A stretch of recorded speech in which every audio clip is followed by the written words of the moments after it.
April 1945. Europe was burning out its final breaths of war. The Third Reich was collapsing, its once mighty army retreating on every front.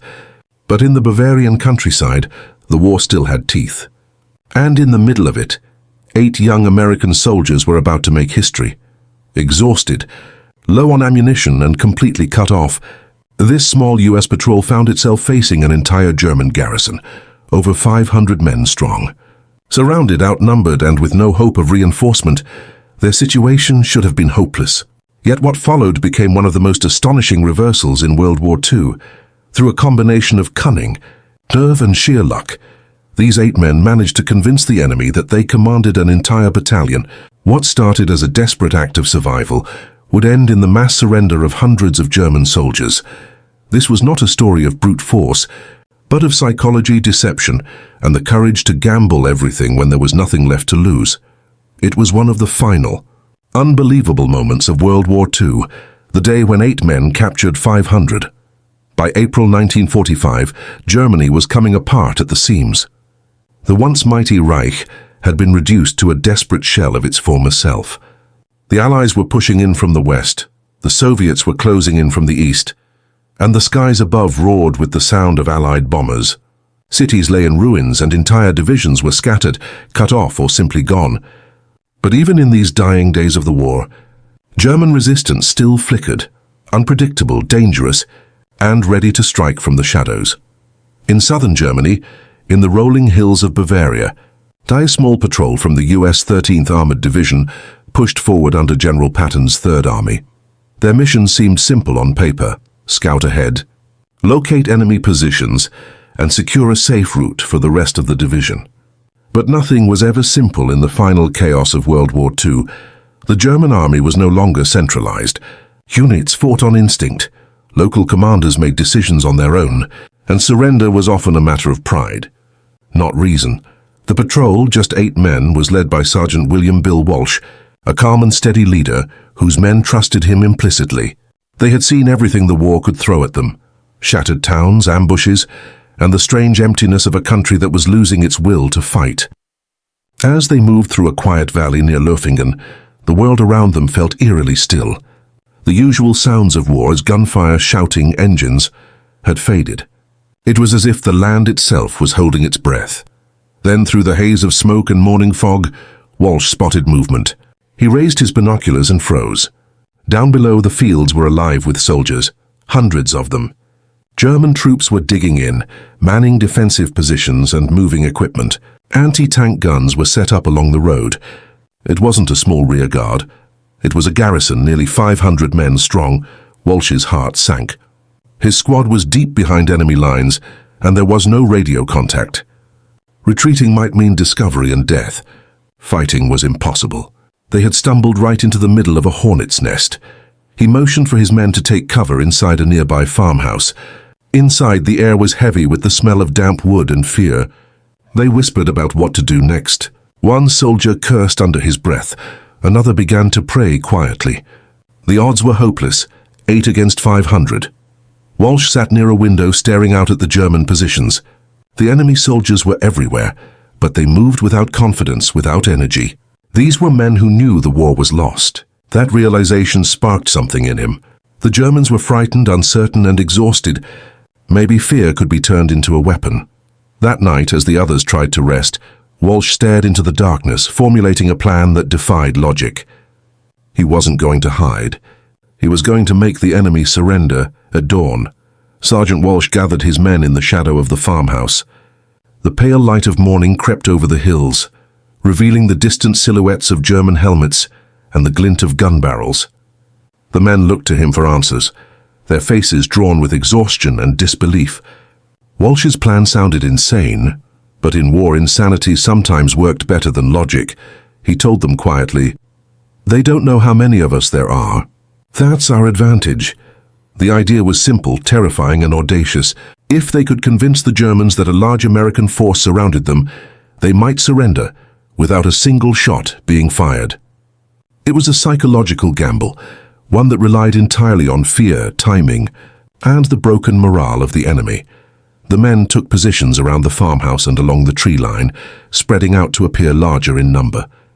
They fired short, controlled bursts at distant targets, making it sound like a coordinated attack. Walsh ordered them to use different rifles, switch positions after firing, and shout commands as if they were leading multiple platoons. The valley erupted in echoes, bouncing off the hills and amplifying the illusion.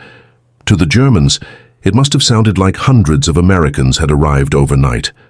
The sporadic gunfire, the shouts, and the faint rumble of tanks, which was actually a single Sherman far back on the road, all fed into the illusion. German officers scrambled, shouting orders and moving frantically among their men. Confusion began to spread like wildfire. Walsh then took the boldest step of all. He ordered one of his men, a private named Jenkins, who spoke some German, to act as a captured messenger. Under a white flag, Jenkins walked into the German camp carrying a note from Colonel Smith of the U.S. 13th Armored Division. The note demanded immediate surrender, claiming that the Americans had completely encircled the valley with tanks and artillery. When Jenkins returned, his hands shook. The Germans had taken the message to their commanding officer, a weary-looking major, whose uniform was dusty and torn. The major had looked at Jenkins for a long moment and simply asked, "How many tanks?" Jenkins didn't blink. "Dozens," he said. "They'll be here in minutes if you don't surrender." Hours passed. Every minute felt like a lifetime. The Americans waited, their rifles ready, though none of them truly expected the bluff to work. Then, just after midday, a white flag appeared on the horizon. A column of German soldiers began to emerge, rifles slung over shoulders, hands raised high. Behind them, officers followed, faces pale and stunned. Walsh's men stared in disbelief. It was working. Hundreds of enemy troops were surrendering to a handful of men. The bluff had become reality. The Germans, worn down by fear, isolation, and exhaustion, believed they were surrounded. They weren't surrendering to 8 soldiers. They were surrendering to the illusion of an army. As the Germans began to surrender, the air was thick with disbelief. Sergeant Walsh and his men watched as hundreds of enemy troops emerged from the trees and trenches, one group after another, until the valley seemed filled with grey uniforms and white flags. The sound of boots crunching on gravel replaced the echo of gunfire. It was a sight none of the Americans could have imagined that morning. 8 men watching an entire German battalion lay down their arms. Walsh moved carefully through the clearing, his rifle slung but ready. He couldn't afford to relax yet. For all he knew, this could be a trap, a deceptive maneuver by the Germans to lure them into the open. But the fear in the Germans' faces told him otherwise. These were men who had lost all will to fight. Many were barely older than teenagers, their faces hollowed by hunger and fatigue. Some clutched tattered photos from home, while others simply stared at the ground, broken and silent. The German major approached, his pistol holstered and hands raised. His uniform was worn, his expression one of quiet humiliation. Through Jenkins, the translator, the officer spoke in a low voice. "You have us surrounded, yeah? I did not expect the Americans to move so fast." Walsh hesitated, then nodded, letting the lie hold. "That's right," he replied evenly. "You made the right call, Major. No one wants more blood today." The surrender was swift and surreal. One of the Americans began collecting rifles, piling them in heaps that looked like small mountains of steel. Others escorted prisoners toward the road, forming columns that stretched farther than they could see. When the first American reinforcements finally arrived hours later, they were speechless. Lieutenant Davis, who led the approaching unit, stared at the hundreds of German soldiers lined up neatly in rows and muttered, "Where the hell did all these come from?" Walsh simply shrugged. They surrendered. The truth of the bluff remained their secret, at least for the moment. Reports were sent back describing the surrender as a masterful tactical deception, and soon the story began to spread among nearby units. Some called it luck, others called it genius, but for the men who had lived it, the experience was neither. It was desperation, pure survival.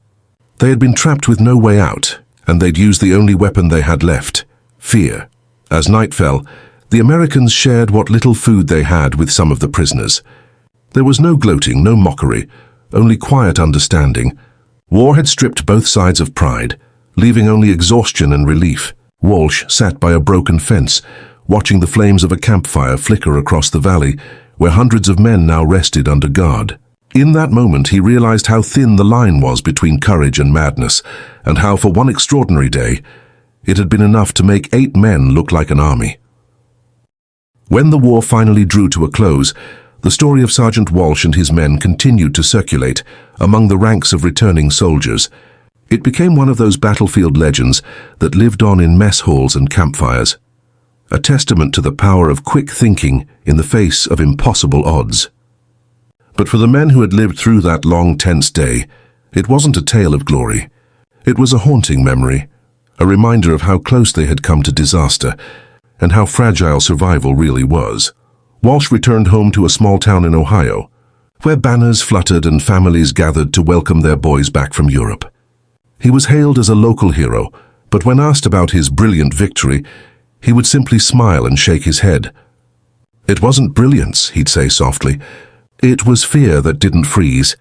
He couldn't forget the faces of the young German soldiers who had surrendered, hollow-eyed, defeated men who looked too tired to even lift their rifles. It wasn't hatred that lingered in his mind, but sorrow for what the war had done to all of them. Years later, historians would revisit the encounter, describing it as one of the most remarkable small-unit actions of World War II. It was studied in military academies as an example of psychological warfare, how leadership, confidence and timing could substitute for strength. Walsh's bluff had exposed something fundamental about combat, that wars are fought not only with weapons, but with the mind. Sometimes the perception of power could be more devastating than power itself. For the other members of the squad, life after the war was a return to quiet normalcy. Some went back to farms, others to factories. A few stayed in the army, their wartime experiences forever shaping how they viewed courage and command. They kept in touch through occasional letters, though they rarely spoke of that day. It was too strange, too surreal, the day 8 men became an army.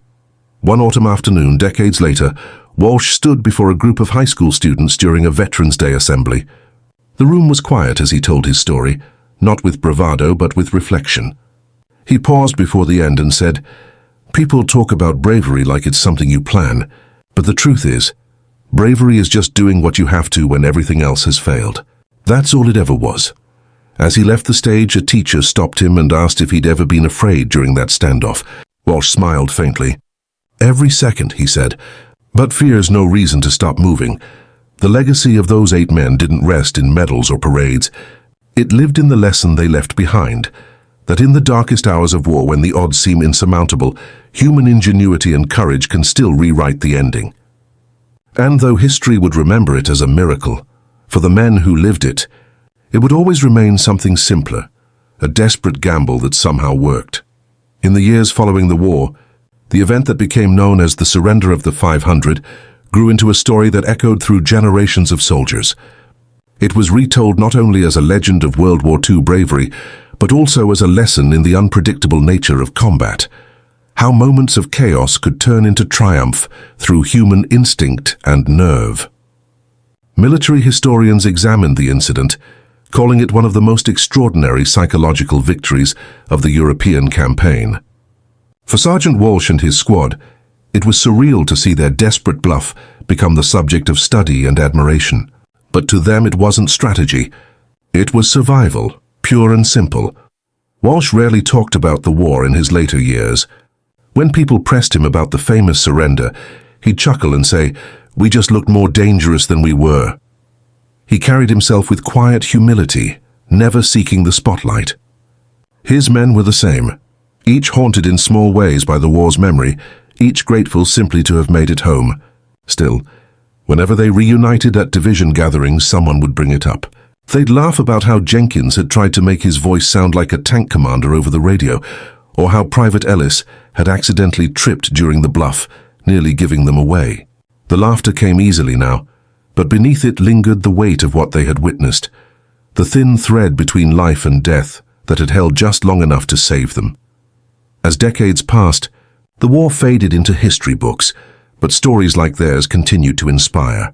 Documentaries, interviews, and museum exhibits revisited that incredible moment when 8 ordinary soldiers turned the tide without firing a single shot. It reminded future generations that courage wasn't always about charging forward. Sometimes, It was about standing firm when fear should have broken you. One of the most poignant moments of Walsh's later life came when he visited Europe again, this time as an old man. The fields where the surrender had taken place were now quiet and green, dotted with wildflowers. Standing there, he closed his eyes and could still hear the distant echoes, the shouted commands, the rumble of trucks, the shuffle of boots surrendering in the dirt. But what struck him most wasn't pride, it was peace. He realized that the men on both sides had simply been caught in something far bigger than themselves. They were enemies once, but all they'd ever wanted was to survive long enough to see the world made whole again. When Walsh passed away years later, his story lived on in archives, lectures, and the fading memories of his comrades. At his funeral, one of his fellow soldiers placed a small folded note beside his grave. It read, "We bluffed the devil and won. Rest easy, Sarge."